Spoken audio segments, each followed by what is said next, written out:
Olha só o que diz o texto de hoje. 1 de Tessalonicenses, capítulo 5, versos de 16 a 18. Alegrem-se sempre. A ideia aqui, mais uma vez, o alegrem-se no imperativo como uma ordem. E Paulo aqui abrangendo a ideia de alegrem-se como uma ordem de Deus para você, sempre, em todos os momentos. Versículo 17, orem continuamente, mais notação aqui de processo, de forma contínua, deem graças em todas as circunstâncias, Não é quando está tudo bem, é em qualquer situação, inclusive nos momentos ruins, porque esta é a vontade de Deus para vocês em Cristo Jesus.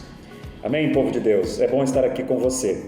A proposta bíblica da alegria não é apenas uma experiência e uma sensação de sentimento de prazer, principalmente no que se refere a uma experiência muito momentânea, pontual. Não, ela é mais processual, como nós vimos hoje no texto aqui. Certa vez o pastor, professor e doutor já falecido, Carlos Oswaldo, professor meu no seminário, disse que toda forma de busca de um coração sem Cristo, sustentado pelo pecado, toda busca de prazer é uma falsa sensação de segurança e de satisfação que nós podemos experimentar. Em que, em outras palavras, ele está dizendo que qualquer fonte humana de prazer não terá condições de sustentar um estado de felicidade pleno e duradouro, pois qualquer fonte de recursos deste mundo, ele é efêmero, ou seja, ele é passageiro.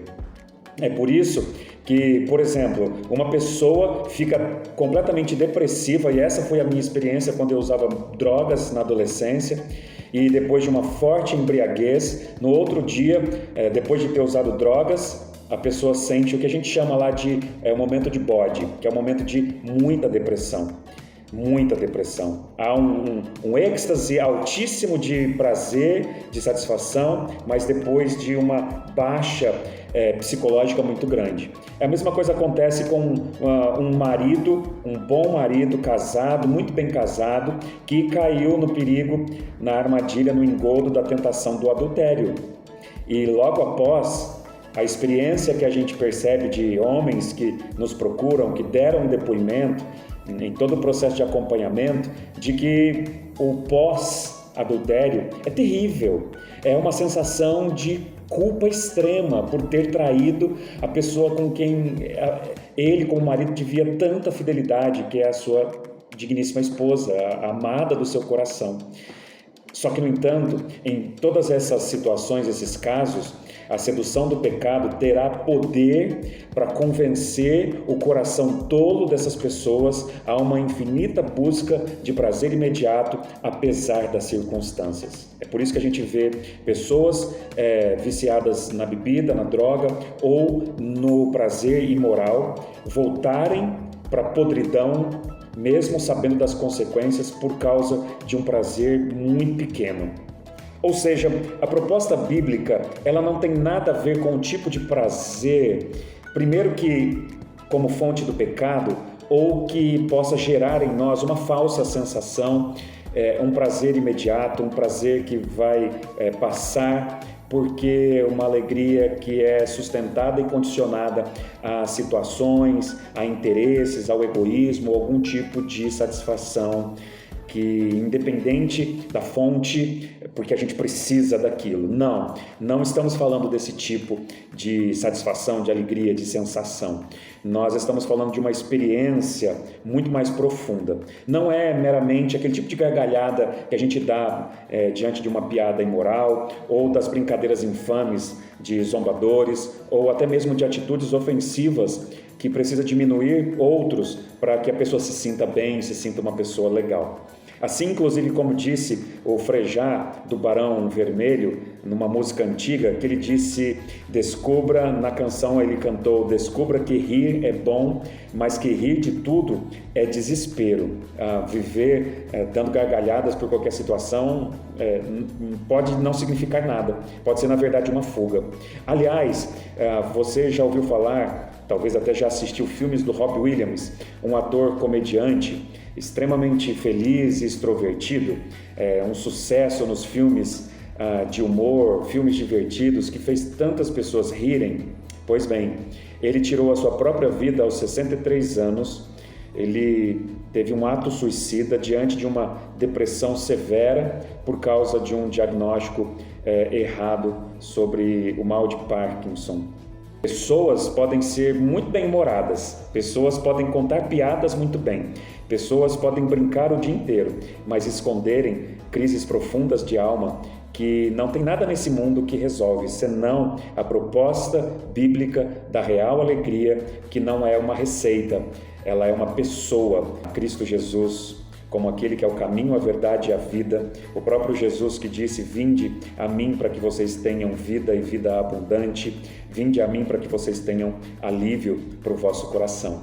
Então, eu te convido a você ver a alegria brilhante nos olhos de um novo convertido. Conheça a história de pessoas após serem libertas do pecado, das garras do diabo. Note a adoração alegre e contagiante dos primeiros discípulos nos evangelhos e em Atos, louvando e adorando a Deus, inclusive diante de perseguições e prisões por causa da pregação do evangelho de Cristo. O que esses homens veem? O que eles experimentam? O que aconteceu com pessoas tais como discípulos que aprenderam e tiveram uma experiência pessoal com Deus? A impressão que dá é que eles têm uma experiência incrível, contagiante, vibrante, que produz neles, de dentro para fora, um sentimento profundo, verdadeiro e eterno, como na própria palavra diz que Cristo é a fonte inesgotável de vida. Em Atos capítulo 4, algumas pessoas observando a coragem, a ideia de uma coragem vibrante de Pedro e João, perceberam que eles eram homens simples, pessoas comuns, sem erudição, e que eles estavam admirados porque reconheceram que eles haviam convivido com Jesus. E eu adorei essa expressão. As versões mais antigas dizem e reconheceram que eles haviam estado com Jesus. Pessoas que convivem, que têm um contato impactante com Cristo, elas se tornam pessoas diferentes. No bom sentido, em que ninguém que tenha um encontro real e significativo com Jesus será a mesma pessoa. Algo especial acontece com elas. Cristo redime o significado da vida para essas pessoas. E é isso que muda completamente a visão sobre as experiências mais importantes da nossa existência. A essas pessoas poderão inclusive perguntar: qual a razão da vossa alegria? E elas poderão afirmar com convicção: eu conheci o meu Salvador, sou feliz com Jesus, o meu Senhor. Que você continue perseguindo em conhecer a Cristo e a proposta de vida plena que Ele pode nos oferecer, independente das circunstâncias. Ele nos conduz a um caminhar vitorioso, glorioso, na presença dEle. Mesmo em meio às circunstâncias mais difíceis, Ele produz em nós a semente do fruto do Espírito, de paz, de alegria, de contentamento, de satisfação. Ele pode oferecer isso para você hoje. Procure-o e você vai encontrar essa verdadeira felicidade. Um abraço, Deus abençoe seu dia.